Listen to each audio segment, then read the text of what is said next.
Политики не ходят в джинсах. В джинсах ходят борцы за свободу. Для костюмов кабинеты, для джинсов баррикады. Диктаторы не любят джинсы.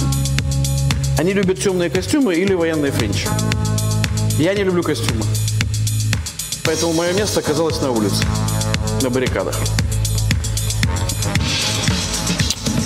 Свой первый арест я помню очень хорошо. Да и, собственно, было-то всего ничего. Не хочется выглядеть таким пафосным уродом. Я и мои аресты. Нет никакого пафоса. Тем более, что у нас в стране есть люди, которых арестовывали по 20, по 30, по 50 раз. Настоящие герои. Настоящие джинсы.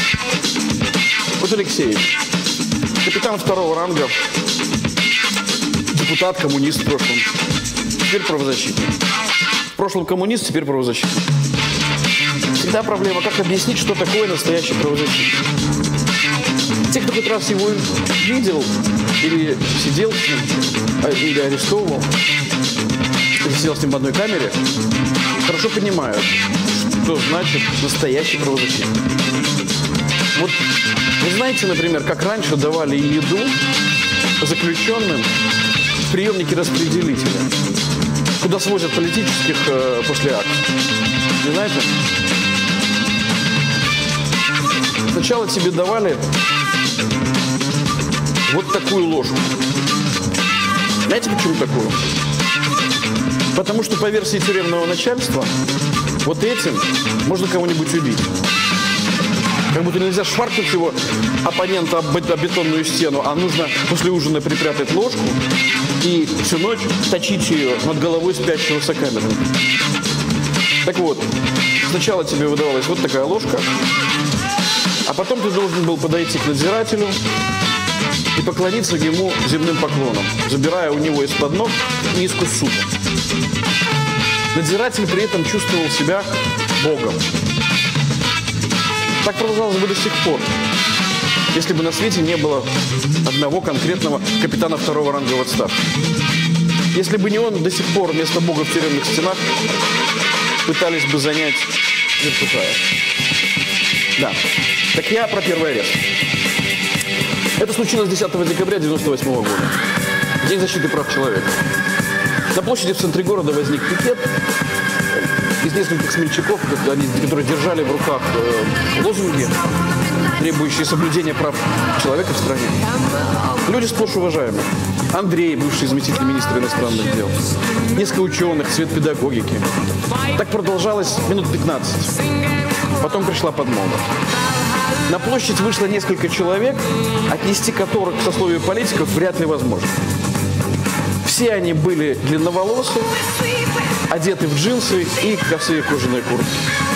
Это были белорусские рок-музыканты, среди которых оказался и я. Мы вышли на середину площади и развернули лозунг длиной около 20 метров. На нем было разборчиво написано только два слова. На белорусском языке. Как человек, имеющий отношение к связыванию слов и предложения, скажу вам, ни на каком другом языке эти два слова не звучат так красиво и так убедительно. Диктатура, говно. Красиво, правда? Диктатура, говно. Мы простояли минут 20, после чего нас рассовали по собачникам и увезли в милицейский участок. Пожалуй, никогда раньше это заведение не видело такого количества рок-звезд. Молоденький лейтенант, который сопровождал нас по коридору, мы проходили мимо его сослуживцев, курящих в углу, и кто-то из его сослуживцев крикнул: «Что Толян, сегодня Битлсы попали?» Прибывшее милицейское начальство смотрело на нас дурными глазами. Пытались понять смысл написанного. Долго определялись со словом «говно». Я продекламировал: «Интеллигенция не мозг нации, а говно». Владимир Ильич Ленин, том 6, страница 2. Имя вождя пролетариата успокоило начальников, но протоколы решили все-таки составить. Мы играли с огнем. Хорошо это понимали. Край пропасти всегда манит избыточным адреналином и ощущением не бесполезно прожитой жизни. Вначале это просто романтично. Ты видишь не только зловещую пропасть, но и открывающуюся вслед за ней перспективу. Со временем это становится твоей сутью, которая не соглашается с теми крошечными пространствами, которые тебя пытается впихнуть власть. На медицинском языке это называется клаустрофобией, боязнью замкнутого пространства. 19 апреля мы знали, что провести акцию нам не позволят. Знали на 100%, но все равно пошли. Просто по-другому нельзя. Нельзя по-другому. Иначе что-то в тебе сломается. Какая-то неведомая сила тянет тебя на площадь, чтобы громко, внятно прокричать: «Я свободен». Громко и внятно проорать: «Я свободен». Даже не так, а вот так: «Я свободен!» Чтобы власти уши заложило от вашего крика. Если никто этого не будет делать, то все будет плохо. Очень плохо. Тогда власть поймет, что сильнее ее никого в стране нет, а пленные сограждане будут думать, что все уже стали такими, как они. Поэтому кто должен выходить на площадь и кричать: «Я свободен!» Вы тоже можете попробовать.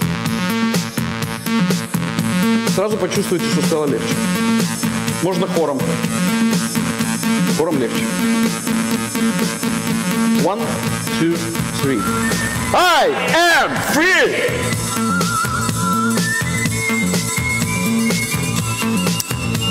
One more time. Together. 1, 2, 3. I am free!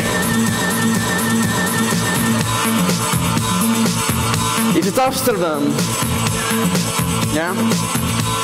Last chance. 1, 2, 3. I am free! А вот так. Тяжело, правда? Знаю, тяжело. Но хочется. Вот когда хочется больше, чем тяжело, человек становится отважным и свободным. В тот день мы вышли на площадь, чтобы произнести всего 3 слова. Так жить нельзя. Автобусы с ОМОНом остановились метрах в 10 от нас. Несколько взводов. Они не размышляли долго, стали сразу опускать дубинки на наши головы. Мы сели на асфальт, сцепились руками. Одни лупили нас по головам, другие носили в автобусы, вырывая из слипшегося на земле комка тел. В отделении милиции привезли около 120 человек. На всех на нас составили протоколы, сфотографировали в профиль, анфас и повезли в приемник-распределитель. Все это происходило в пятницу вечером. А потому в приемнике мы должны были провести 2 дня в ожидании судов. Я попал в 9-ю хату. На этот раз на 1-м этаже оказались заняты практически все камеры. Потому что до тюремных нар добралось около 60 демонстрантов. Основной состав сидельцев – студенты. Молодежную аудиторию разбавили 3 человека постарше. Мой друг Дима, директор коммерческой радиостанции, Юра, ведущий в стране режиссер-документалист, и я. Всех сидящих можно было объединить одним словом, одним выражением, придуманным для этого цивилизацией. Freedom Fighters. Приемник-распределитель – это 3-этажное здание, которое абсолютно соответствует понятию «крытая тюрьма». Сидящие в приемнике получают 3-разовое питание, в том случае, если их друзья или родственники его оплатили. А еще заключенных водят днем на работу. Всех, за исключением политических. Политзаключенные сидят в невыводных камерах, и поэтому на работу их не попадают. Ведут исключительно камерный образ жизни. Шанс пройти больше 3 метров по прямой выпадает 1 раз в 10 дней, когда приходит твоя очередь принять душ, расположенный на 1-м этаже. В камере можно умыться холодной водой. из-под крана, расположенного рядом с очком, таким унитазом, вмонтированным в пол. Унитаз отгорожен от раковины метровой стеночкой. Это заслуга Алексеевича, который несколько лет бился за право испражняться и умываться на разных территориях. Посреди камеры шконка. Это деревянная одноярусная нара, напоминающая такую сцену в сельском клубе. Белье и матрасы не предусмотрены. Спишь на той верхней одежде, в которой тебя арестовали. Зимой на пуховике, летом, в лучшем случае, на джинсовой куртке. Жестковато, но все-таки не бетонный пол. Раз в 10 суток заключенному полагается передача. Вот ее идеальная комплектация. Свежие газеты, в том числе с кроссвордами. 2 палки сухой колбасы, обязательно порезанные. Килограмм сала, тоже порезанный, желательно поменьше. Лук, чеснок, печенье, конфеты, туалетная бумага, сигареты. Даже если не куришь, высокомерный. Поскольку политзаключенные люди сплошь порядочные, к тому же передачу получают от друзей и родственников, каждый прием пищи поляна накрывается на всех. Как правило, сокамерников насчитывается от 5 до 12 человек. И если в хате есть хотя бы 2 политзаключенных, это уже 20 килограмм еды. А если 5? Хуже, если ты один попал в камеру на 15 человек, из которых 3 бомжи, 5 сидят за избиение собственных жен, а остальные не помнят, чтобы на свободе ели то, что-то вкусное. Но вернемся в 9-ю. Просыпаться утром не хотелось. В кои-то веки у всех выдалось время поспать. Вяло перебрасывались репликами, позавтракали кашей, чаями. К 10 утра все, наконец, проснулись. После того, когда спишься, остается одна проблема. Чем себя занять? Кто-то читает газеты, разгадывает кроссворды, кто-то играет в мандавошку, это игра такая. Кто-то тихо беседует, думает о чем-то своем. Но всегда есть соблазн придумать какую-то забаву, в которой приняли бы участие все. Мы такую забаву придумали. Лекции. Да, лекции. Их должны были читать те, кто лучше других разбирается в какой-либо области. 3 лектора были определены практически сразу. Дима, Юра и я. Дима выбрал тему «Беларусь. Геополитика». Я «Современное искусство и ненасильственное сопротивление». Юра, как всякий одессит, думал недолго и предложил тему, которую, я уверен, до сих пор не обсуждалась в тюремных стенах. Сравнительный анализ творчества режиссеров-документалистов Романа Кармена и Диги Вертова. Суббота и воскресенье пролетели как 1 час. В понедельник утром нас повезли на суд. В автозаке было тесно. Ну, мягко говоря, тесно. Автозак – это машина для перевозки заключенных. Устроен следующим образом. Кабина отделена от салона. Салон в виде цельной металлической будки, разделенный на 4-5 отсеков. Каждый отсек отделяется либо железной дверью, либо решеткой. Самый большой отсек сзади, в торце салона. В нем могут легко разместиться 4-5 человек. У нас было 8. И провести в автозаке нам предстояло около 9 часов. Когда находишься в ограниченном пространстве, понимаешь, насколько человек не приспособленное к жизни существо. Ну вот, к примеру, туалет.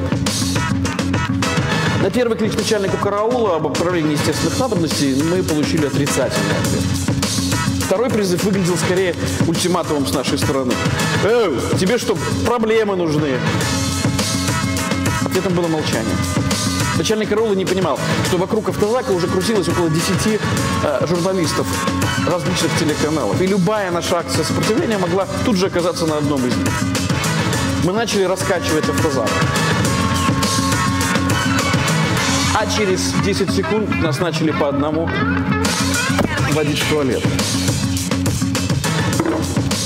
Проходя под конвоем по коридору к зданию суда, мимо толпящихся друзей, коллег с диктофонами, видеокамерами, я должен был, по идее, крикнуть что-то судьбоносное, нетленное. Может, какую-нибудь афористичную фразу о свободе. Но у меня ничего не получилось. Потому что в толпе журналистов я увидел Наташу. Вот не приведи вас Господь в тюрьму в период влюбленности. Той первой несдержанной влюбленности, когда все наружу. Чувства, ощущения, мысли, слова. В этот период человек вряд ли может отдавать отчет своим действиям. Все его мысли, поступки, они подчинены лишь покорению объекта своей страсти. Мужчины становятся похожими на глухарей, которые такуют и не слышат, что происходит вокруг. Женщины тоже слегка глупеют. Именно поэтому окружающие легко замечают изменения в характерах возлюбленных. С тех пор, как встретились, мы расставались только два. Один раз, когда Наташа поехала в командировку в Страсбург, ее 5-дневная отлучка обернулась болезнью для нее и бессонными ночами для меня. Второй раз, когда я сидел в тюрьме.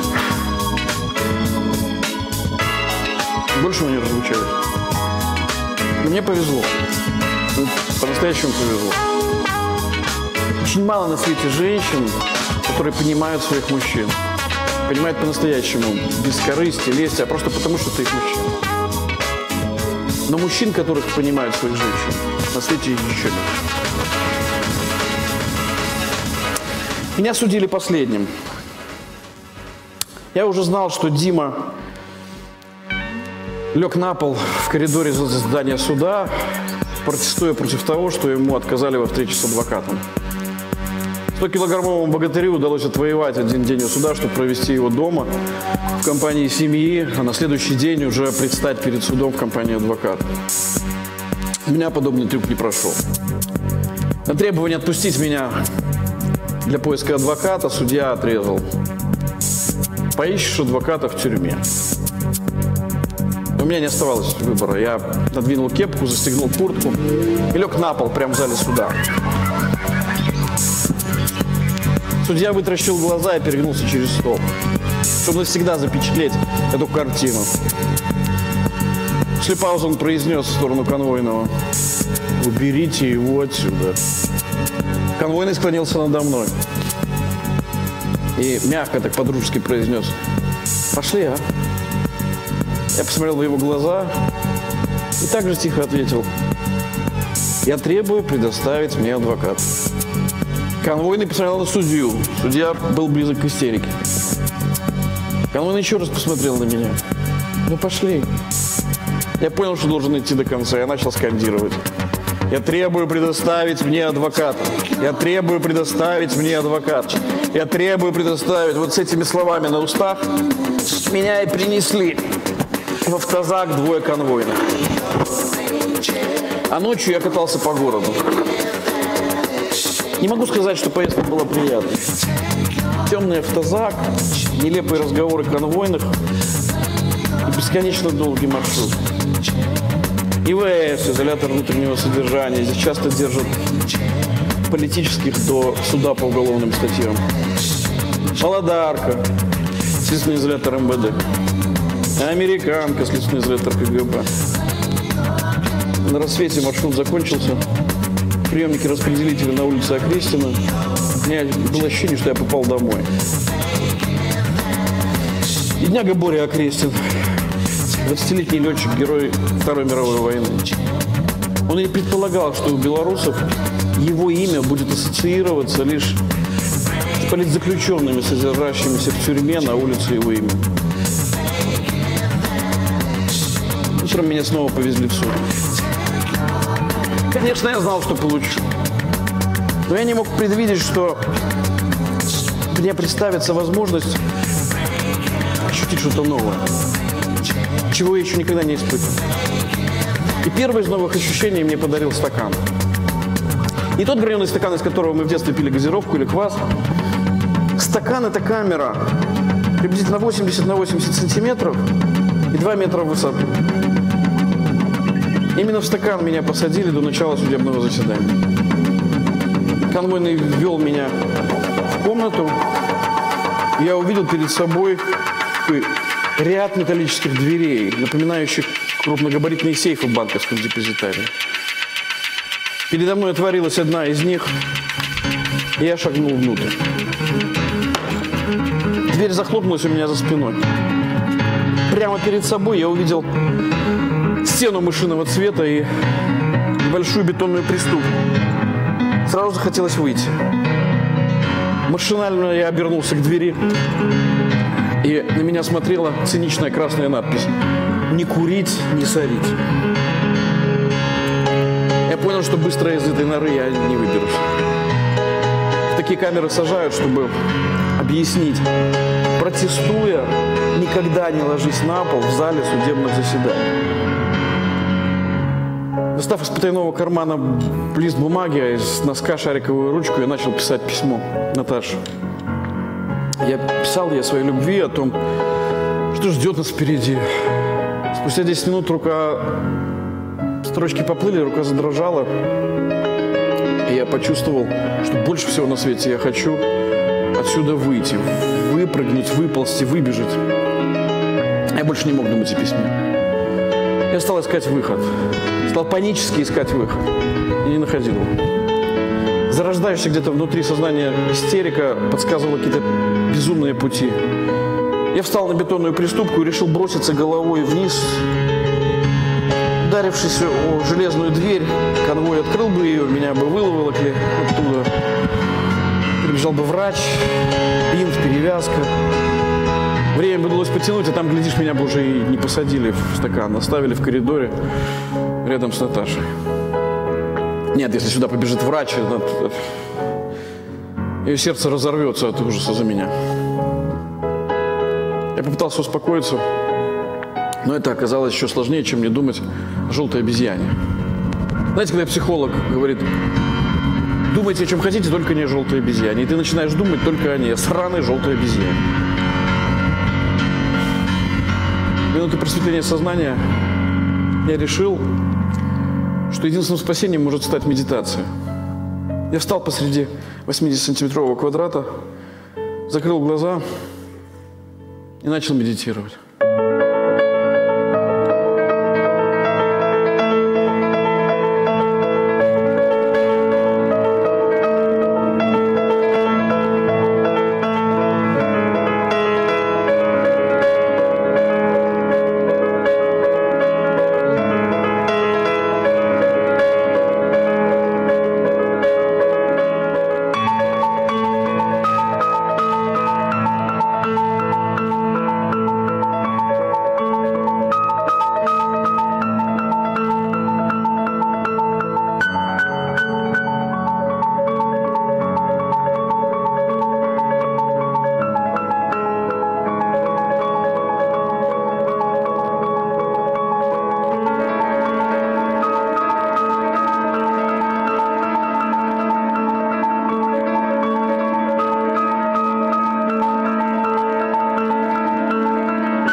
Простояв несколько мгновений в безмыслии, я почувствовал, точнее не почувствовал, я увидел, как пространство вокруг меня начинает зеленеть.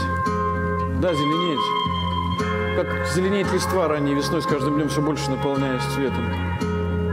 Только здесь все происходило быстро, как будто ускоренно воспроизведенное на видео.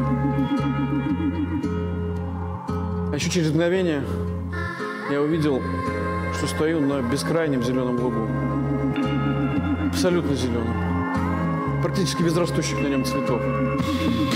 Никогда в жизни я не видел такой насыщенной зеленью травы. Я поднял ногу, сделал шаг. Другой ногой. И я пошел. Пошел по зеленому лугу, линии горизонта, которая, как и предполагалось, не приближалась ко мне ни на йоту. Шел и шел вперед, очарованный неестественной зеленью и увлекаемый двигаясь вперед неведомой силой, меняющимся горизонтом. Я так увлекся своим путешествием, что неосторожно задел рукой бетонную стену. Мгновение ока вокруг меня выросло 4 бетонных стены прямо на лугу, не дающие возможность продолжить путь. Через какое-то время они снова пропали, и я продолжил идти по изумрудно-зеленому лугу. Так происходило всякий раз, когда я по неосторожности задевал рукой стену или дверь. Шло время, и мой маршрут закончился. Закончился так же внезапно, как начался. Раздался лязг замка, стало темно. Словно чья-то неведомая рука повернула рубильник, погасив на лугу свет. Я резко открыл глаза и увидел перед собой открытую дверь. Выйдя под конвоем в коридор, я увидел Наташу и наших друзей. Проходя мимо, я бросил ей письмо. Слышал за спиной вертуха, куда не положено. Но было поздно, она схватила письмо, и теперь уже даже взвод автоматчиков не мог забрать его. Меня судили, привели в кабинет судьи. Я уже не требовал адвоката. Хотел поскорее, чтобы это все закончилось и оказаться в камере. Чтобы умыться и поспать.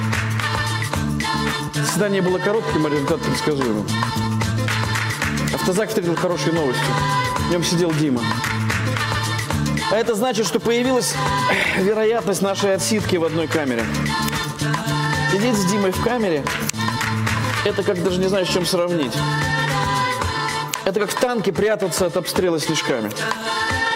Если тебя прихватил радикулит или понадобились лекарства, то в первом случае он профессионально вправит тебе позвонки, а во втором будет молотить железную дверь до тех пор, пока тюремный персонал не примет меры. Еще Дима умеет общаться с криминальными сокамерниками. Не, я тоже умею. Умею это делать неплохо. Но Дима внушает им священный трепет, который только может внушать бывший спецназовец, а ныне freedom fighter. Дима учит молодых людей, как надо вести себя, если ты попал в тюрьму. Считай себя равным среди равных. То, что ты политический, ничего не значит в взаимоотношениях с сокамерниками. Если достаешь еду из передачи, дели на всех. С тобой тоже всегда поделятся. Если тебе будет нечего есть. Если до конца за тех, кто болен или слаб. Если в беде окажешься ты, за тебя будут биться так. Всегда проси, чтобы в передаче с волей тебе передавали сигареты. Лучше, даже если не куришь, заботься об экологии камеры. Лучше пусть весь запах стоит сигаретного дыма, чем паленой извести, которую они тоже могут курить. Ну и веди себя достойно. По твоему поведению будут судить обо всех политзаключенных, которые сидели до тебя. Или будут сидеть после.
Hello, everyone. My name is Natalia Kaladia. I'm co-founding director of Belarus Free Theatre. And do you know where is Belarus? Yeah, like just a few answers here. Do you know where Russia is located? Yeah. My husband, like when we just established the company more than 13 years ago, and we went to different festivals, and every single time organizers will ask us to explain where our country is located. And first we've been saying that it's in between Poland and Russia. Then we got so tired that nobody knew where we are. And we said this is the first stop to Mars, because anyway nobody knew. And then he said, like, listen, I have a great idea for you. You just need to start to ask, do you know where Russia is located? And everyone knows. And after that, he said, just make a pause and say, Russia is located in between Belarus and China. So then everyone will understand how important we are. But then I used that joke for many, many years. And I started to catch myself whether I go to the same people and make this joke again and again. And yesterday we were in Oslo, and we got Václav Havel Prize there. And I thought I need to change my joke, and I asked where Belarus is located and where Russia is located. And I said, you know, I know why you know where Russia is located, because Russia has nuclear weapons and Belarus doesn't. And we have only people, and people is very unpopular commodity in the West if you don't have natural resources. I'm a political refugee in the UK. In Belarus, I'm called the public enemy. Those two labels mean that probably I did something good for my country, but our government disagrees with that. The UK has become a second home for my family, living there now for almost 8 years, where I immersed deeply in the challenges of democratic systems. Whilst preparing to write this speech, my first thoughts were of recent political events in my new home and the United States, as well as in countries like Hungary and Poland. Two particular events, as Brexit and the United States elections, both share fundamental similarity in my subjective opinion. Both were decisions taken based on short-term emotional consents without consideration of the long-term, it's a good sign confirming that I'm saying the right things, historical consequences not only for us now, but for the generation ahead of us. Let us be honest now. Politicians who, of course, we all blame for everything, easily with no real visible and vocal resistance from the majority of the population, play on human weaknesses and fears. Fear of the stranger who wants your home, your benefits, your rights. Fear of the woman who will become more powerful in the workplace than her male counterpart.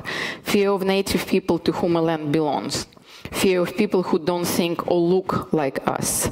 Fear of others. Have we not reflected at all on what happened in recent human history? Killing aboriginals, killing women who've been witches, killing Jews, killing homosexuals, killing the different. Why didn't we learn from it? Why? Because we were all too lazy to leave our comfort zone with our everyday troubles. Where to buy a better coffee, how to find a better phone deal, whether we are happy with the room our organized bookers for. We're happy with the room, right? And in reality, our fears are rooted far deeper. Our fears have become a kind of internal migration, an autopilot mode where we think about whether we have a place to live, whether we could go to see a show, and after that to the pub to see our friends on Friday night, whether we could have a week-long vacation in a warm place sometime soon, preferably somewhere where there are no other people from our own country around, because their behavior is quite embarrassing. All of it could be simply summarized by a famous English expression, keep calm and carry on. What happened in societies across the globe over the last few years and what will keep happening in the future? We will keep calm and carry on. We are okay, right? We are not okay. We are fucked. And we are allowed to be feeling like that, and we allowed that to happen. You would be right to ask me, am I afraid to lose everything again? Yes. Because I know what it means to lose all of it. I even know how to completely lose your identity and feeling of belonging. When you come as a refugee to another country, this is the only label you have. You're no longer an artist or even a human being.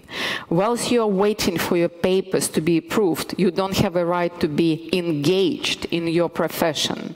You don't have your passport. When you start to travel on a refugee document, every single time you go through border control, you need to tell to the person standing behind you in that queue that it will be probably wise to go to the next desk, as it will take time for security to check the documents. For the last 8 years, I was, for better or worse, taking care of my own friends by my friends in London. They were the only ones who helped. The system talks about human rights and support for refugees, but it wasn't the case for us. Am I afraid to lose what our friends gave us? Yes.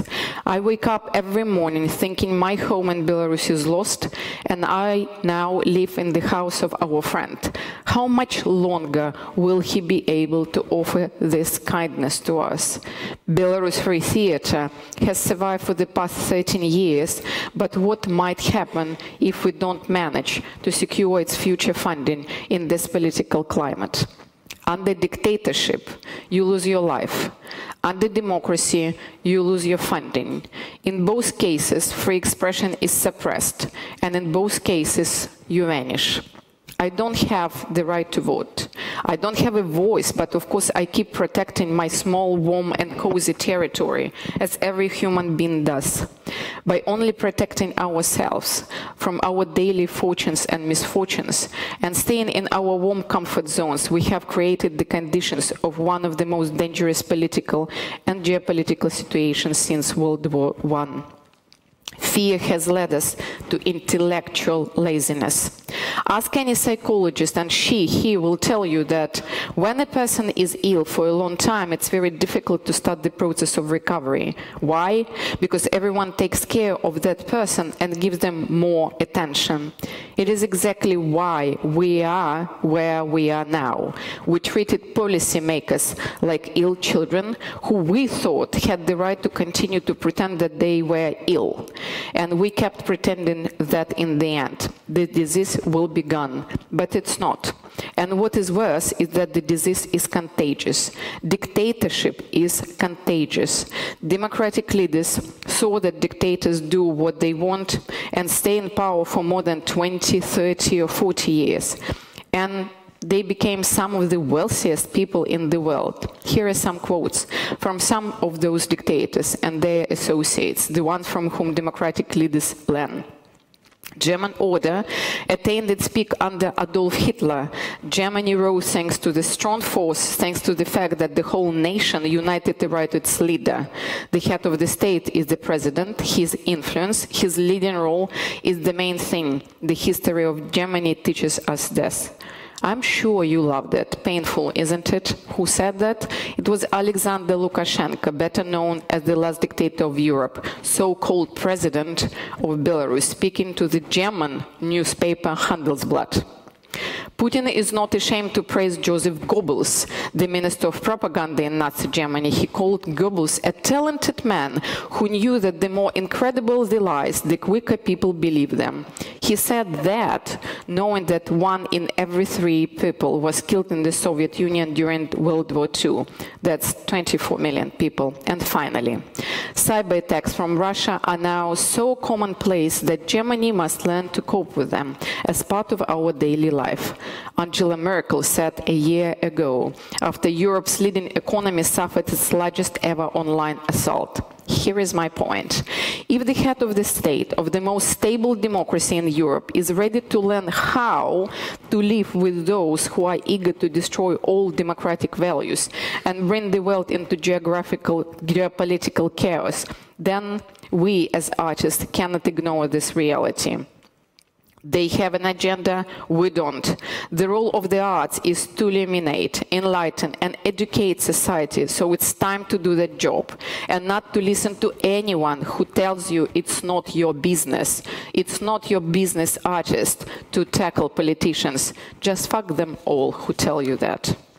We have to apply the wisdom of Chinese medicine here, which says that you must see your world and health as a full picture and treat the reason of a problem. And when the whole body is rebalanced, it will thrive again.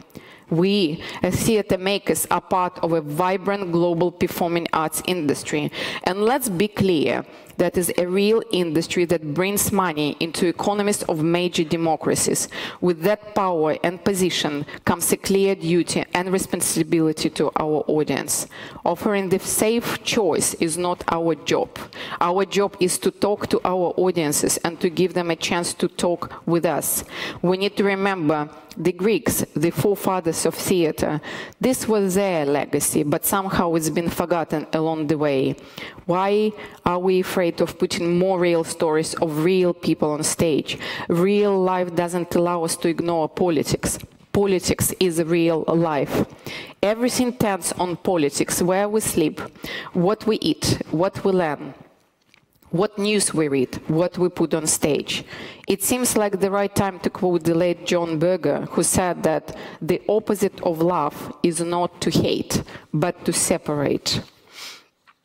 For me personally and for my children, it's really scary to wake up in our adopted home in London and to understand that the deep division of society is here as well. That very same division and fear-driven thought and action that led to every war in Europe during the 20th century. Where will it take us this time? I wish we could all find the strength to be free. It's such a painful process to be free, especially when our only tools are our bodies and creativity. Unfortunately, the worst feature of this crisis is that it keeps deepening. We only need to glance a little above our limited daily perspective to see with horror how swiftly we are all abandoning positions which only yesterday we refused to desert. What social conscience only yesterday regarded as improper is today casuality excused. Tomorrow it will eventually be thought natural, and the day after be held up as a model of behavior. What yesterday we declared impossible, or at least a vote we would never get accustomed to, today we accept without astonishment as a fact of life. And things that a little while ago we took for granted, we now treat as exceptional. And soon, who knows, we might think of them as unattainable chimeras. The main instrument of society's self-knowledge is its culture. Culture as a specific field of human activity, influencing the general state of mind, albeit often very indirectly, and at the same time continually subject to its influence. This last paragraph, small one, it was in fact our very close friend and patron, President Václav Havel, who wrote it in 1975. We don't have the time or luxury to be apolitical. Like any contemporary artist, it is a part of our nature to challenge politicians. Today we understand that it's not enough to be just theater makers. We must always be just human beings. Late February last year, we were in Calais, in a refugee camp, on the day when the French authorities decided to demolish that camp. Together with the Jaws, who run the Good Chance Theatre, we walked through the camp, where everyone was waiting. We hear a shout, "Come over. We have the best freshly made bread. We ate the best bread of our lives." Minutes before the French authorities decide to demolish the camp. Those minutes of warmth and hope, of sharing hot, freshly made bread, will stay with me until the end of my life. Hope can be transformed into a dream. The dreams can come true when we move from words to actions.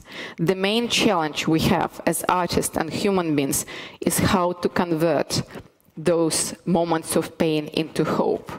How to ensure that we do not forget the dignity of man. Through sharing our real stories from across the world, we can help people find hope for themselves. And maybe there will be chance for all of us, including me, to have dreams again. After we got smuggled out of Belarus, my father lost his voice. The only thing left for him to do was to whisper. It was enough for us to keep moving, even though my father is losing his voice again. I know that for as long as he can whisper, my daughters have a chance to understand what freedom means. Whether in whispers or in wails, we together have to disturb the sleeping conscience that absorbs the world. Thank you.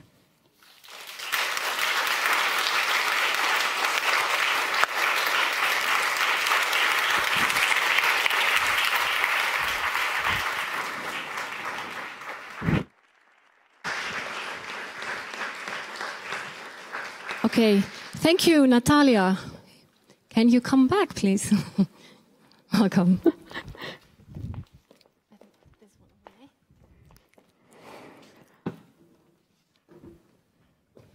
Thank you, Natalia. Welcome, everybody. You just heard the 23rd Freedom Lecture, and the Balie invited this year, Natalia, you to come here and to talk to us and with us. We are going to continue the coming, I think it's 40 minutes, 35 minutes to talk more about art, to talk about freedom of expression, and especially the role of Europe within that.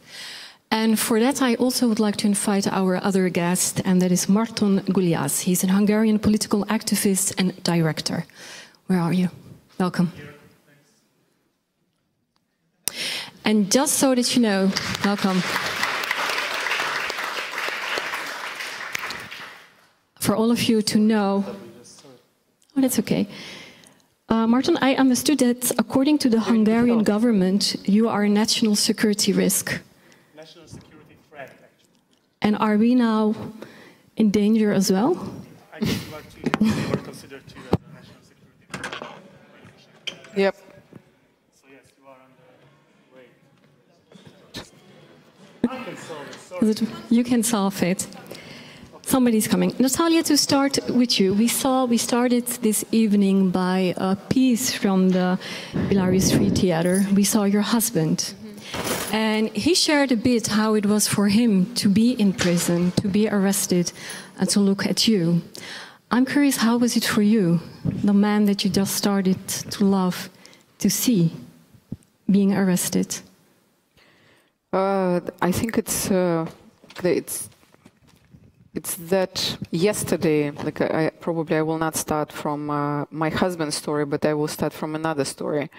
Day before yesterday, we got news that one of our colleagues with who we spoke at different conferences, tackling dictatorial regime of Putin and discussing dictatorship in Eastern Europe and Russia. And we got news that probably you know that Arkady Babchenko, that he was killed. And we spent the whole night writing about that death. And yesterday we received news that he was alive. And it was secret operation, staged murder in order to find Russian agents who wanted to kill him. And you know, probably all of you will find those moments in your life when something shocking happened to you. So your body is completely in shock and you don't have any tears. You only understand that you need to work to try to spread the message.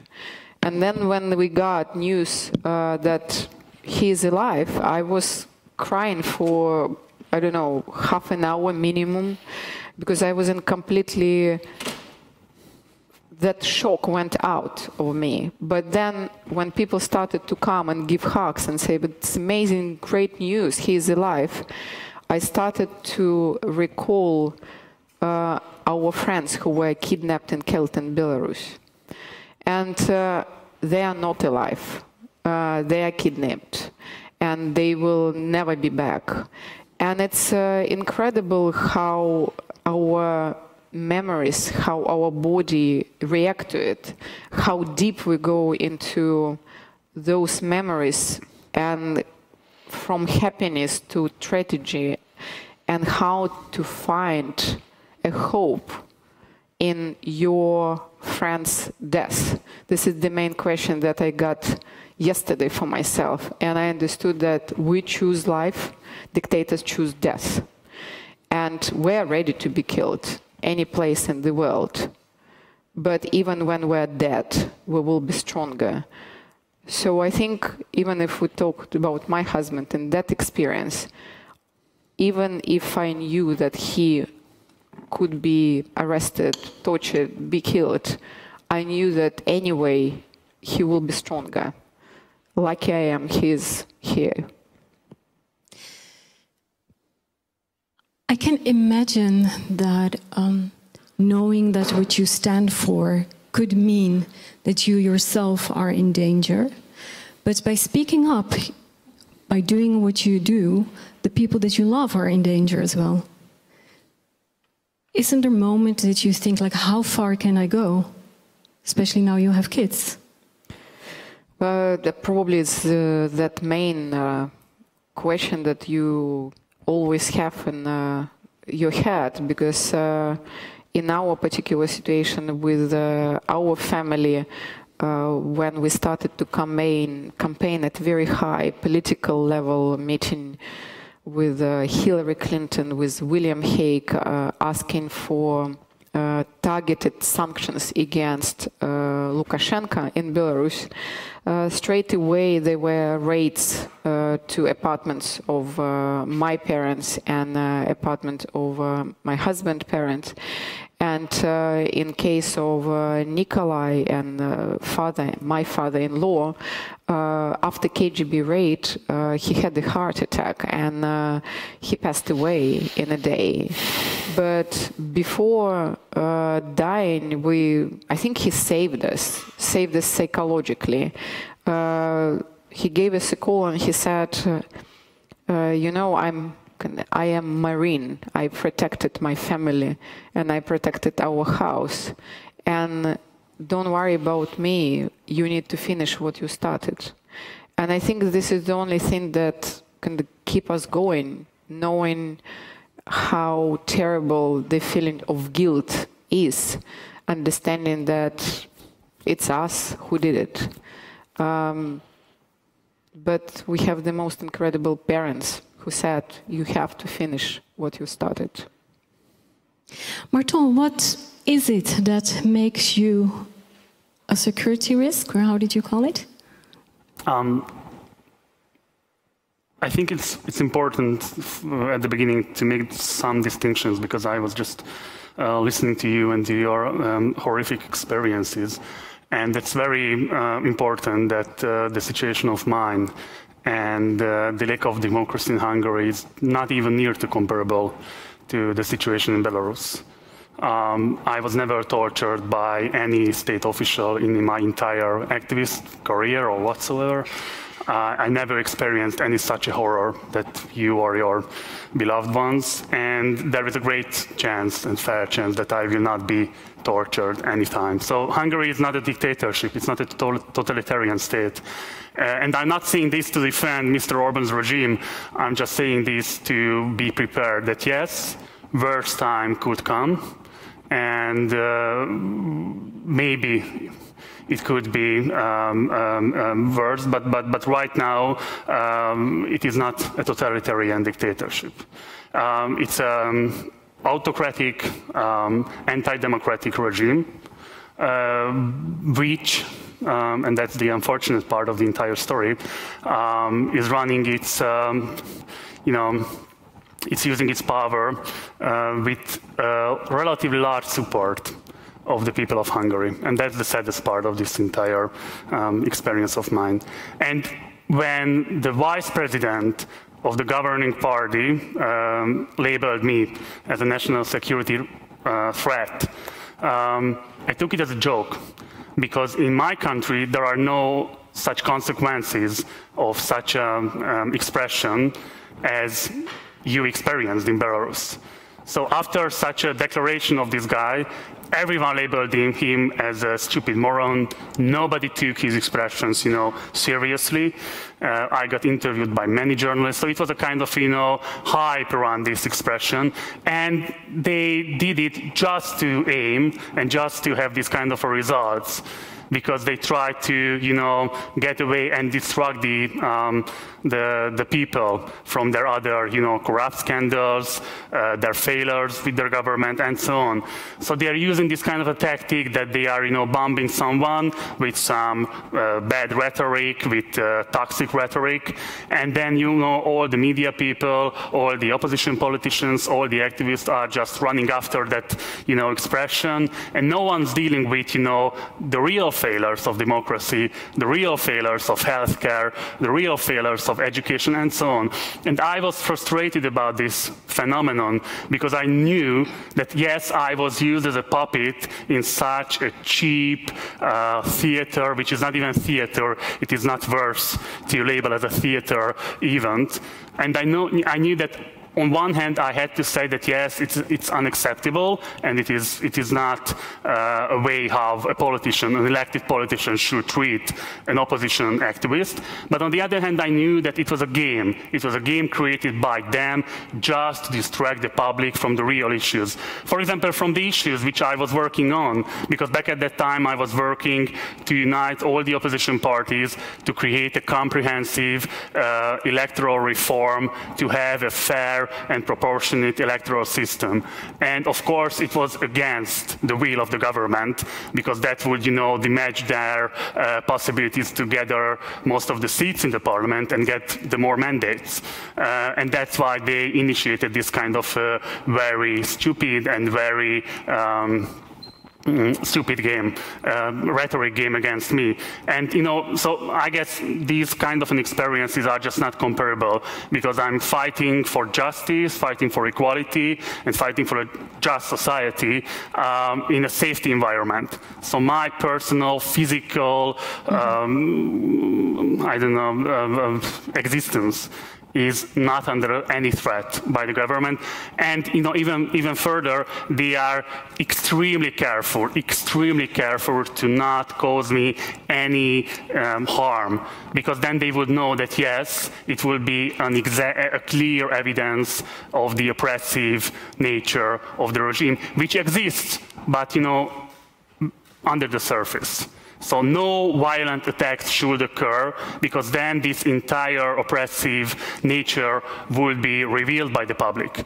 But right now it's, tension, but under the surface. Yeah, but still I think if you call someone an enemy of the country, then there might be people that think, this Marton guy is an enemy, and we know what we can do to enemies. Yeah, but they thought that way before it happened. So it was they made that conclusion without the help of the government. So they didn't need that kind of a lecture. Natalia and Marton, both of you are here because you are artists, and when I hear you, you are political activists as well. And maybe it's something because I live in Holland, we live in Holland, and we are a very safe country, a very calm country, too calm sometimes. So maybe it is a luxury for us, for me, to make this, to ask you, who are you first? Are you an artist or are you a political activist?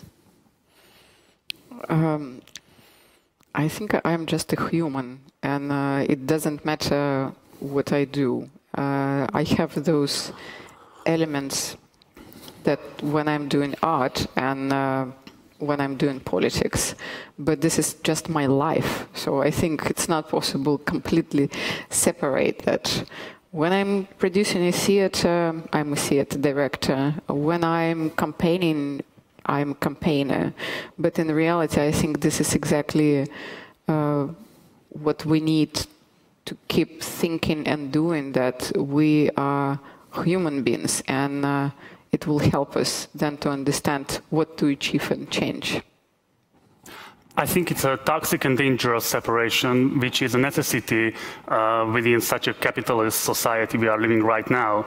But that's dangerous and toxic, and we have to understand this, because if you are saying that, yes, I am an engineer, I am a filmmaker, I am anything else, and there is the pressure from the society and from your professional bubble to separate your profession from your existence, from your personality, from your civil and civil self, and I guess that's one of the most dangerous things, because people from my age, from my generation, and other people from different generations are distracting themselves from politics, and not just from party politics, but from unionizing, from dealing with the problems which occurs on their daily life. So they are distracting themselves from these problems and saying that these are belonging to the politicians, and if you want to deal with those problems, you have to become a politician and deal on the municipality level or in the parliament with these problems. And as an engineer or as a, I don't know, theater maker or as a filmmaker,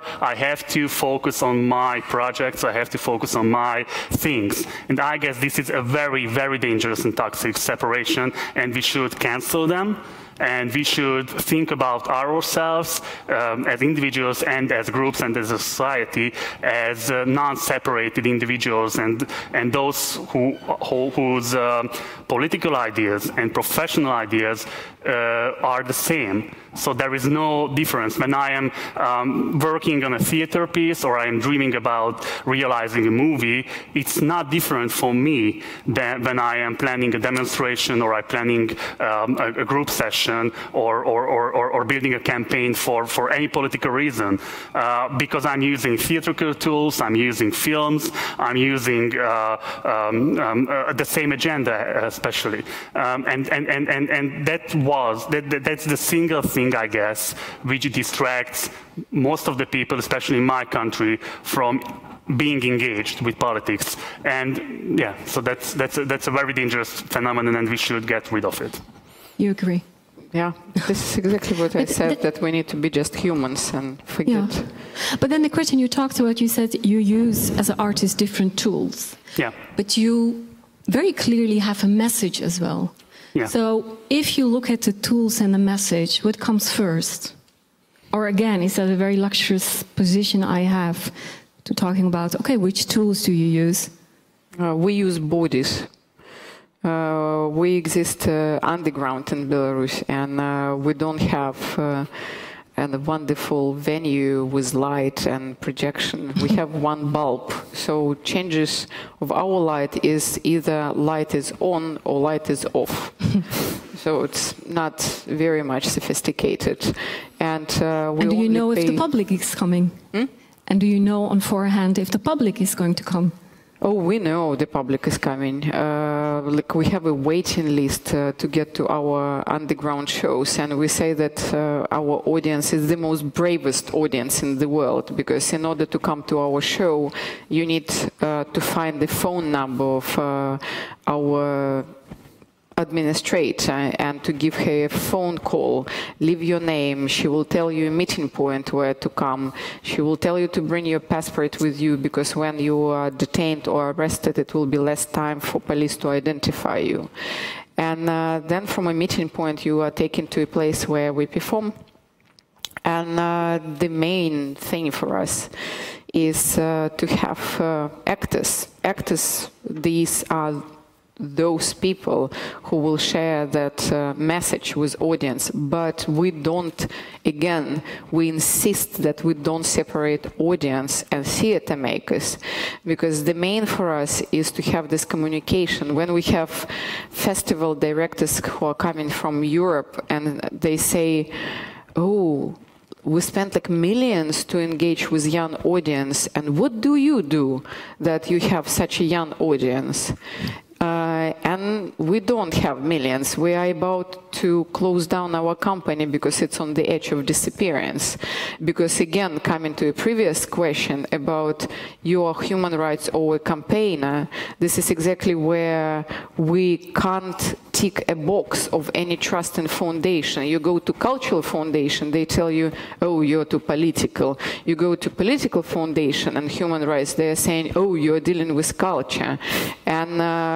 And it means like the unique models of work doesn't work for the world. And there is no idea to have this conversation between audience. Audience bought a ticket in the West, and the audience is protected completely. So you can't talk directly. But in our situation, we perform together, we protest together, we go to jails together. How is that for you? But if I understood you very well, most of the people in Hungary are not waiting for an activist. They're not really interested in your message.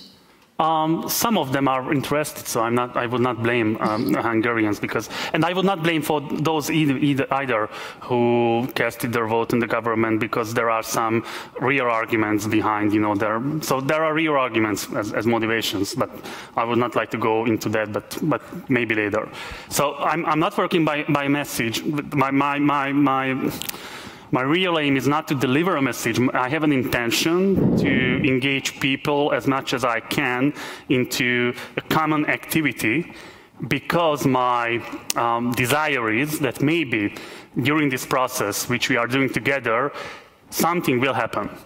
And this is the same which is my desire when I'm working on stopping an eviction of families from their homes.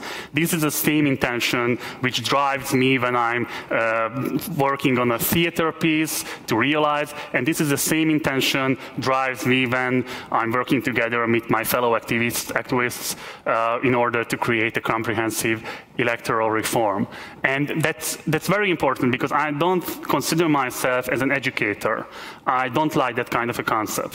I guess good artists are people who are creating the environment when the other people who are spectators could enter into their world and being engaged and being in contact with the world which was created by that artist. And this is a very democratic and this is a very equal relationship from my perspective.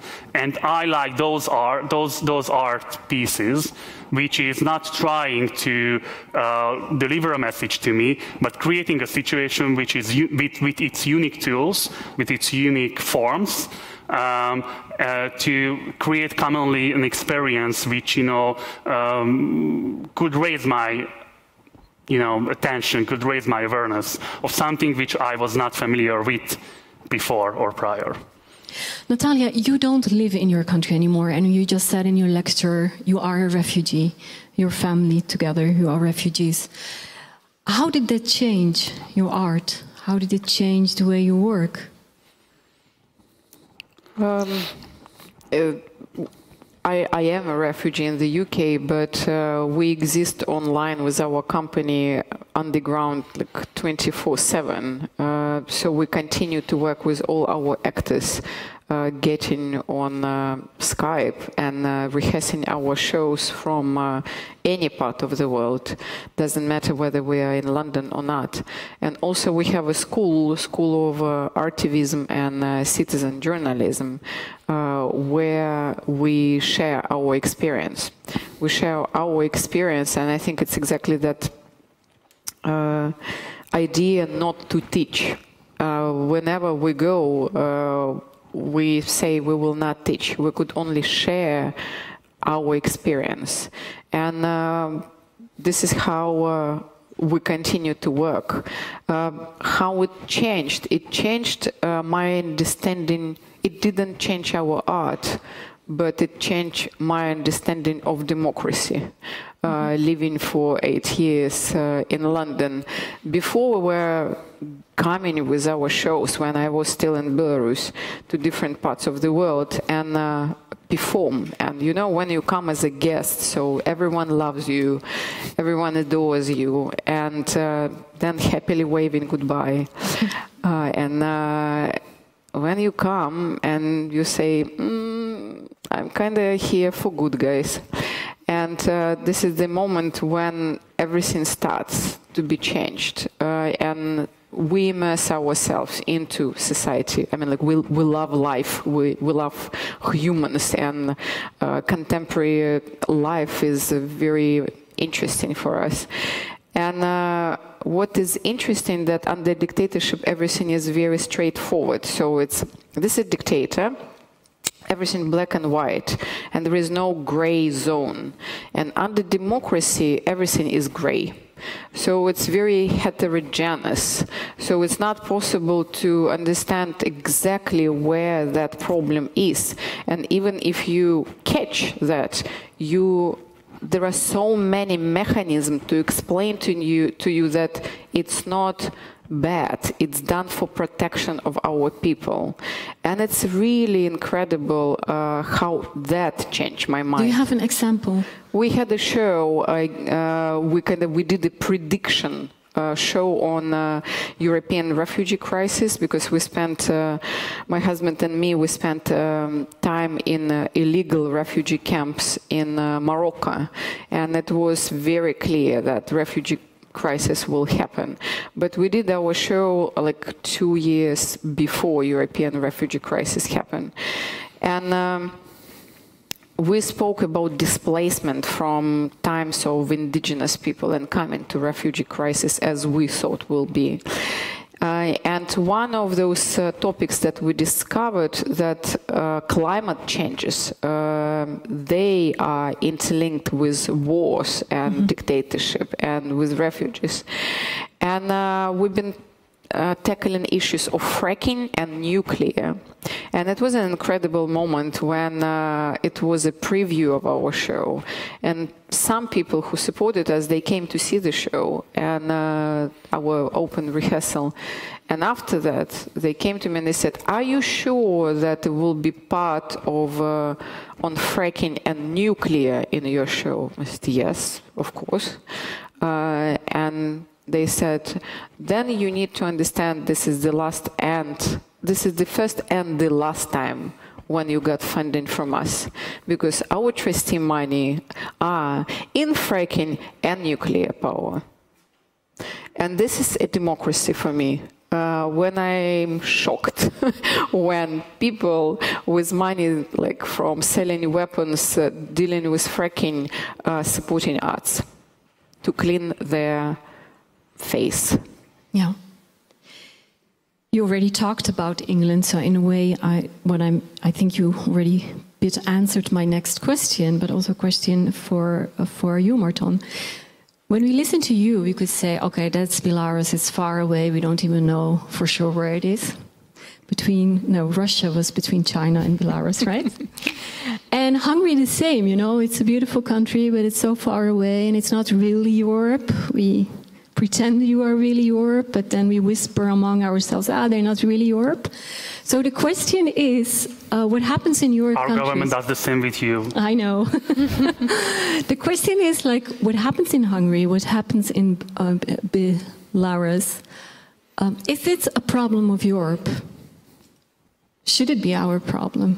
Or is it something that the two of you have to deal with for yourself? To start with you. Yeah, of course. So, but I guess such a prestigious festival like this. So I guess the audience is very familiar with these core problems of the European Union. The problem is that right now this mainstream discourse about what are these problems of our society.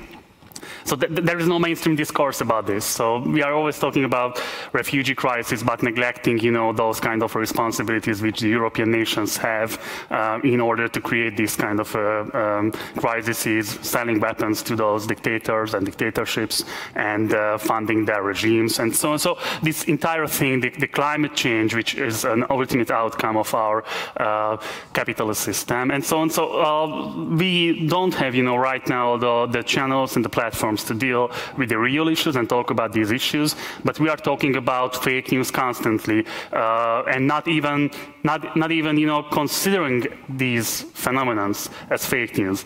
And, you know, Hungary is a great example of it, and of course it's considered by the rest of Western Europe as a very problematic government. But, you know, if you are taking under consideration what Sebastian Kurz in Austria is doing right now, or what the government in Poland, in the Czech Republic, in Slovakia, and so on are doing right now, so it's not it's very similar. It's very similar to the Hungarian government. So maybe they are using, you know, a more polite rhetoric to express their xenophobic agenda, but you know, core content is extremely the same. So right now we are talking about, you know, a political community, European Union, which is, you know, 500 million people, the richest part of the entire world, and we are lamenting about whether we are capable of accepting 1 million or 100,000 refugees per year, which we will do since 2015, which we would have done since 2015 by every year. Till now, even 0.5% of the entire population would not, you know, it would not reach that level. This is insane. We have a mass amount of resources under our asses right now, and we don't use it for you know, creating a more equal and a more just European Union. And the problem is that we could not show solidarity to the refugees because right now Europe doesn't show solidarity to its very own people. So, you know, this is a continent where the phenomenon of buying luxurious products for, I don't know, thousands of euros existing when these luxury products were manufactured in Romania by those workers who get 50, 80 euro per month and working, you know, 10 hours per day. And for example, I'm getting, you know, hundreds of euros for just, you know, sitting in front of you and talking about my thoughts and, you know, getting upload and stuff like that. So this is a kind of an insane society right now where such an obscene inequalities are not just existing, but not even, you know, considered as a problematic thing. And, you know, we are after 50 years of the '68 revolution, which is for me a very inspiring and very so it's an inspiring event, chain of events, not just what happened in Paris, but what happened in the Czech Republic. So these kind of things could, you know, inspire us, and there is no discussion about this. For example, in my country, so the '68 revolution is just something what didn't happen at all, and you know, the government, the regime of Viktor Orban is labeled as something, you know, extraordinary. And I want to warn you, no, unfortunately, it's not that exceptional. This is right now really the mainstream politics, and unfortunately not just in the European Union, but in the entire Euro-Atlantic world. So let's, you know, face with the facts. Natalia, I read in an interview that you gave, I think, last year, and in that interview you said, we're caught between Western indifference and oppressive regime. Do I confirm it? Yes, I do. I give you a few, I will try to give short examples. We, in 1999 and 2000, it was a very tragic moment in the history of Belarus and in our personal story, because our colleagues and our friends been kidnapped and killed by official death squad. And those people who did that, they're still in power and cases are not investigated. And I remember I spoke to European Union representative and I said, like, in order to stop it, you have to put sanctions in place against dictator. And the answer was the most incredible one. The answer was, but you have only 4 people kidnapped and killed. So it's not enough for us to put those sanctions in place. Then this story developed further, and it was already 2010 to 2011. after elections, so-called presidential elections in Belarus, when elections been rigged again and again. We even have a joke in Belarus that head of presidential electoral committee is coming to Lukashenko and saying, Mr. President, I have good news and bad news for you. So start from good. So you are the president again. So what bad news? Nobody voted for you. So it's happening already for 24 years like that. And the last presidential elections of 2010, he got up on TV and he said, oh, you know, my dear people, you gave me 85%, but I think it's too much. And I think, like, in reality, it's 73% of you voted for me. So he made up his mind, like, somehow he calculated. But kind of moving away from jokes and coming to further tragedies, Belarus is the only country in Europe where death penalty is still implemented. And when people are executed, bodies are not given back to families. So nobody knows where bodies are. And it was a staged terrorist attack that was organized in 2011. And KGB caught those who did that, like, within few hours. And KGB chairman said, we even didn't leave our tables and we found them. And those two guys, they've been put in jail, they've been tortured. We've been campaigning to put sanctions against the regime there. And we said, if you don't put sanctions now, they will be executed. And in the European Union, in Brussels, many, many times we've been told, no, Lukashenko will not dare to do that because he is so scared now. I am in Brussels in 2011, and I have a meeting with politicians there saying, put sanctions in place. They say, no, Lukashenko will not do that, that he will not execute those people. In a day, they're executed. And what happened next? European politicians are coming and saying, you should be happy we put sanctions in place. So the question is, how many deaths have to happen in order for Europe to decide that it's worth of any single life to put sanctions in place, not against people, but targeted sanctions that are working very well? And the last one, look at Ukraine, guys. Oleg Sentsov, Ukrainian filmmaker, who is in jail for 20 years, is on hunger strike already for 20 days. We're afraid that he will die. Who is responsible for safety of Ukraine and its peace? United States of America, France, the United Kingdom, where the hell they are. So they have to secure peace in that country. Is this answering to your question? Is it on us or on you? It's on both of us. But when it's dictatorship, democracy have to act. But then if it doesn't act, then it's not a democracy. Yeah. Thank you. And then in the case of Hungary, Marton, it's like people choose for that government. That is democracy as well, right? Yes. So, and I think you were talking about the gray area, and black and white is in a way simpler. And this is a gray area. People choose. And what do you do then? Then, as the rest of Europe, you say, okay, they choose for it, and it's not up to us.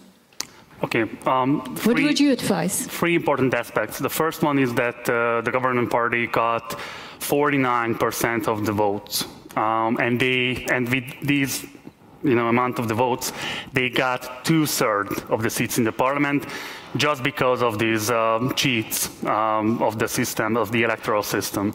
So, of course, they are extremely supported and extremely popular among the people, but without this kind of fraud electoral system, they will not be able to get the constitutional majority, and you have to know it really. So not 2/3 of the Hungarians casted their votes on the government party, just 49%, which is exceptional, of course, no question at all, but that's an important difference. The second thing, which is important, and I try to relate this to your story, because I guess what you were talking about is that the European Union itself is not a political project still. So it was originally, you know, an economic project, a trade project, and still is right now. It's about just how to, you know, keep up the economic status quo among the nations. So it's not about how to create a more equal society for all the European people, and it's not about how to involve those people and create such a society. It's still about how to redistribute the wealth and how to keep, you know, Germany in the first position. Actually, yes, this is what, you know, Europe is about. And the problem is, and this is the third aspect, that Hungary, since so I try to put it in a nutshell. So Hungary, since the transition, which happened in the 90s, at the beginning of the 90s, implemented liberal democracy, capitalism, and, you know, the promise of these kind of implementations was that there will be prosperity for the people, there will be stability for the people. And just after the transition, 500,000 people lost their jobs. Most of the people lost their homes, lost their steady life, and they got nothing, you know, in comparison, in return. So the problem is that after 20 years of the transition, people were fed up with liberal democracy because they thought and they saw that it didn't provide them even, you know, the minimal safety nets, which, you know, was provided before the transition. Of course, their freedom rights were restricted, and of course, they didn't have the chance to travel. But right now, they have the freedom and they have the right to travel, but they don't have the money for it. So what's the difference at all? They are still sitting and staying in their villages, in their cities. And, you know, Orban did not pledged any kind of, so he didn't make any kind of a pledge that he will improve the wages, he will improve healthcare and services of welfare state. No, he said just one single thing, that your situation will not be worse. I am the defender of your life, and if you cast your vote on me, then I will guarantee your safety position. Your life will not be better. Your life is already a shit, but it could be shittier. And he used, of course, this xenophobic anti-refugee campaign, which is horrible, really. So believe me, you could not believe what a kind of a propaganda, Goebbels-like propaganda happened in my country in the past 2 years. So really, all the television channels, all the radio channels, all the billboards next to the streets were, you know, full of racist, anti-Semitic campaign ads. But the situation is that the majority of the Hungarians who had such a deprived life earned less than 300 euros per month, having a very unstable life. They were frightened. Yeah. And there was a clear understanding that if they will elect Orbán Viktor as a prime minister, then these kind of threats will not come alive. And you could say that they were brainwashed, you could say that it is anti-democratic, but at the end of the day, people made a decision by their rational calculation. And our task is right now to provide a better alternative which could, you know, respond on their need of being saved. Thank you. Audience.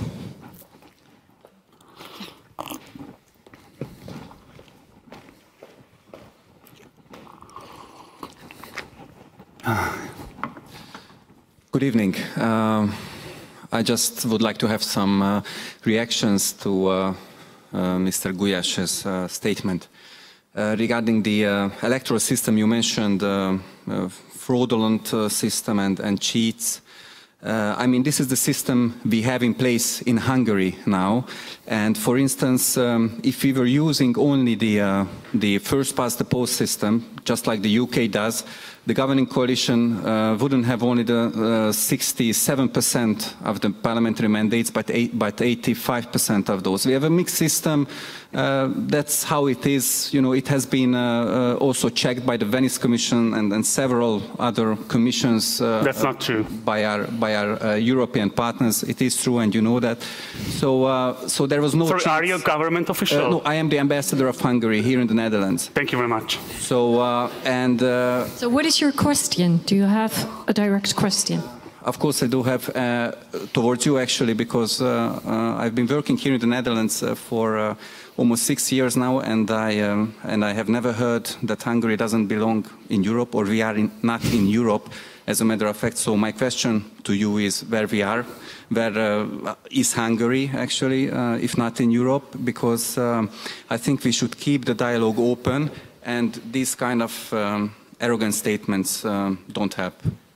Thank you. May I respond on his? And first of all, thank you very much for your presence. Yeah. I value it very highly, and I would like to have an interview after this session with you. I hope you will be open for this kind of a discussion, because I guess it's important. But you have to know that this current electoral system was passed by only the government back in 2012. So it was created single-handedly by the government, which is currently the current government. No any kind of reflection or any kind of change came from the opposition were not taken under consideration by the government. So it is a one-party electoral system.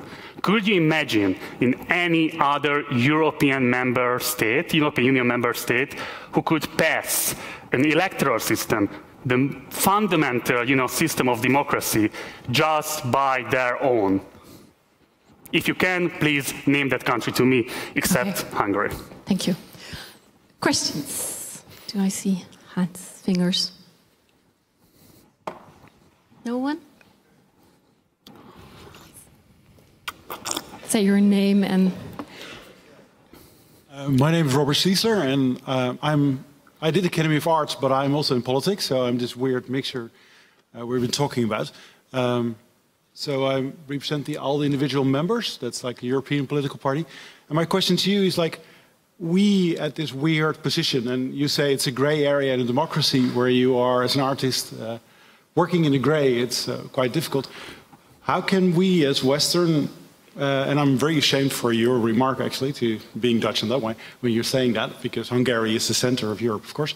But what can we do as European or Western artists who have this luxurious life, always looking for money all the time for projects? But how can we help?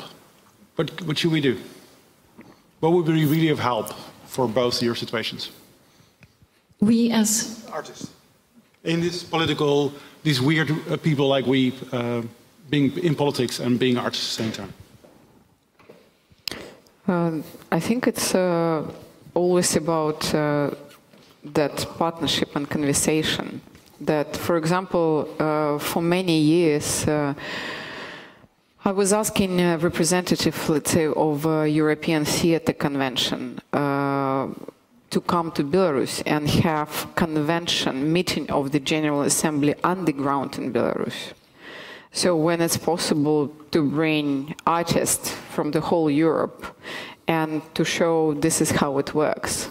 The only thing that we see very often, that artists are going to Belarus and the government, I'll give you a story. American director, theater director, is invited to stage a show in the official theater. And he is asking, could I do casting? He's asking our advice. We say, no, you can't do casting in our country. So only those actors who will be given to you, they will be performing in your show. Then he is saying, probably you are exaggerating. And then he disappears for 2 months. And then he gives a call and he said, could you come and support me? And we said, like, what's happened? He said, yes, everything what you said, like, I have 2 cameras following me all the time. I have artistic council who tells me what words to remove.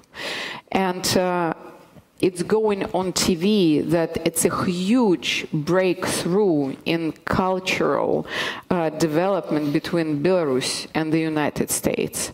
So the government is using artists who come from different parts of the world to show that no, everything that the opposition says, it's not true. And when you have 28 official theaters, 1 independent theater, and 32 jails for 10 million population, this is exactly that ideology that exists there. If you go and support people underground, do it. But find those people, check first of all where you are going. This is important, not to give any support to dictators. My only advice would be that deal with your certain audience, and it's a very important thing. Right now in Hungary, all those artists who are considering themselves as opposition figures are, thinking about going on the countryside and dealing with people in the villages to, engage them into their process, and that's important, I think. But first of all, of course, we should get rid of our bubbles. But, there is potential within the bubble too. Just maybe we have to, raise different questions, and we have to put these questions into a different form. So for myself, the difference between organizing a demonstration and making a theater piece is not that I am a political activist when I'm doing a demonstration and I'm an artist when I'm making theater. No, it's just the difference of the amount of the people and the kind of a type of the audience. So in theater, I'm using different tools and I'm raising questions in a different way as I'm doing in a demonstration. And that's very important because right now, those people who are frightened about the rise of new wave right-wing populism and xenophobia and so on are frightened, and they want to, go to talk to different people who are quite far from them and quite, unknown for them. And that's important. I'm not against it. I'm just saying that rather doing that in the first place, you have potential and you have duties to do with your very own people who are familiar to you and who are listening to you and who you could provoke in a different way. So it is also a kind of a self-training for myself too. So I'm not, lecturing you. I'm saying that this is a kind of a practice which I'm trying to develop for myself too. And I could say, just to add, that we are always happy to come and share our experience how to do art under dictatorship, and it might help for you to deal under democracy. Thank you. Sir. Yeah. Okay, sorry. One remark about what you have said, Martin, about Europe. I am happy that Eastern Europe did not evolve into something that is experienced in Yugoslavia, okay? So with all that bad, I'm happy that it's not that bad. That is one. The second is more a question to Natalia. By the time, let's say by the end of 80s, beginning of the 90s, quite a lot of people in the East, but also in the Western Europe, expected that when one opens the border and, let's say, communication and the people can go in and go out, then things will improve. Apparently, I've been only one time in Belarus, but people come and go and can travel and so on, more or less freely. What went wrong? Was that a wrong idea that this freedom of communication and travels will be sufficient to change the society, or there is something deeper went wrong?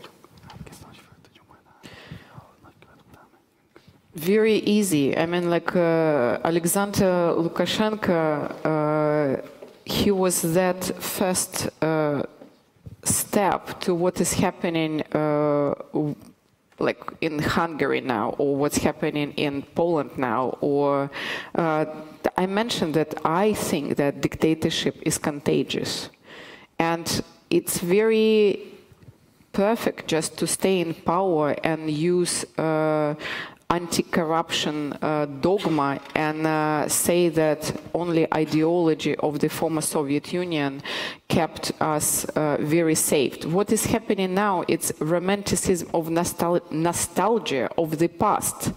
When people thought, oh, we lived better, obviously, because you were young. And that's why you thought that the whole world was better. I also think that way. Like my life, 24 years of my life passed under dictatorship, and I think 24 years ago it was much better. And this is absolutely kind of different way of understanding what is happening now in Europe. Don't take on those mistakes that is done in Eastern Europe. And when you say about it's not a similar situation in Eastern Europe, what happened in Yugoslavia, but excuse me, what's happening in Ukraine? I mean, it's absolutely unbelievable to have the most contemporary hybrid war that is happening today in Europe and nobody cares. Nobody cares. We're pretending that it's not happening. And this is the problem with Europe, because everyone is thinking, it's in Europe, so it's Belarus, it's 2.5 hours flight from here, Ukraine 3 hours. So it's better just to close eyes and say, we don't have problems in Europe. We do have problems in Europe. And before we recognize it, we will continue to repeat all those mistakes endlessly. No, it was a question for her, so. You sure? Yeah. Thank you. Thank you very much. One last question from me. What are you now working on? Politically, we trying to recreate our movement, which was, established for fighting this change of the electoral system, but we failed. And we also tried to somehow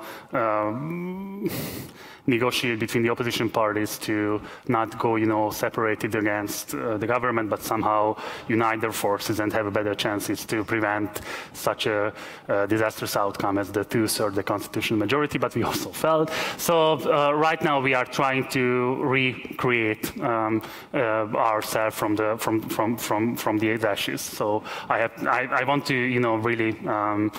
So I'm dedicated to stay in my country. I'm dedicated to work for development of society and development of democracy. But that's a very so that's absolutely understandable, but that we failed in a lot of ways. And right now the task is to redefine our routines, redefine our tactics, redefine our strategy. And that's why we are taking this time right now to spend the necessary time together and find out solutions for a better, strategy. And on the other hand, I'm preparing a new theater show which will be opened hopefully next March. And this will be a theater piece about why we as a society could not, cooperate on a better level or cooperate on a more natural level, and what kind of obstacles are preventing us to define a common will and define what, holds us together, and why we are so easily give away the chance to define ourselves by our rules to those tyrannies who are using this power against us. We continue to work on lobbying UN in order for UN to recognize artists in situations like Belarus or any dictatorial country, that they will be equal to human rights defenders. And because we understand that that job that artists do in those difficult conditions, it has to have similar mechanism of protection as human rights defenders have. Also, in parallel to it, we're working, trying to explain to business community that they need to start to think long term, because for today there are less democratic countries than dictatorial and totalitarian in the world. and what has to be done with business world, that they will not think short-term, but they will start to think long-term, meaning if they start to invest money to get rid of dictators, it means if they don't care about morality and humanity, so at least they could care about business. So if there are more democratic and stable countries in the world, it will open huge markets to them. So hopefully, if morality doesn't work, maybe money will work for them. And in terms of our show, we work on a new show with Australian company that is called Mold House, and we will tackle taboo subjects of Australia. Indigenous people, refugees, LGBT, and for us probably the next year we hope to create a show with Masha Gessen, American, Russian-born writer, who challenge Putin and Trump, and it's incredible historical shift that happened. Two countries, they were opposite to each other. Suddenly, two men who run those countries, they are in absolutely joint world of enjoying power. And these are those people who came from absolutely two different backgrounds. And what is interesting that this person, this human being, Masha Gessen, just challenged both of them, and she became enemy only because of who she is and what she does. And we continue to challenge systems. Thank you. Thank you, Natalia. Thank you, Martel. Thanks a lot. And for the people who think that I don't think Hungary is a part of Europe, of course I think. What I try to say that one of the things in Europe we do, and we do it in Holland as well, is talk and decide who is more European and who's less. And before we came, we had dinner, and Natalia asked me how long I was living in Amsterdam. And as a Dutch, when somebody asks me how long you're living in Amsterdam, I know what they want to know is, are you really Dutch? So I told her I live here since 4 years. Before that, I lived in The Hague. Before that, in Amsterdam, Rotterdam, and I was born in Pakistan. And according to a lot of Europeans, I'm not a European. I'm not a Dutch. So that is all something. What is Europe right now? And then I told Natalia, I am Dutch because I feel Dutch and I decide who I am and what I am. So of course, Hungary is European. Thanks. Thank you very much. Thank you.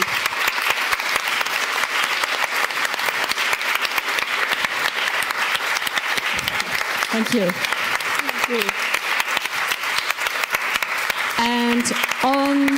Thank you. And on behalf of the Balie, I also would like to thank het VSB Fonds and Stichting Democratie en Media who made this evening possible. And the last words are for the poet Marcel Khalif. Nothing justifies our art other than to speak for those who cannot speak.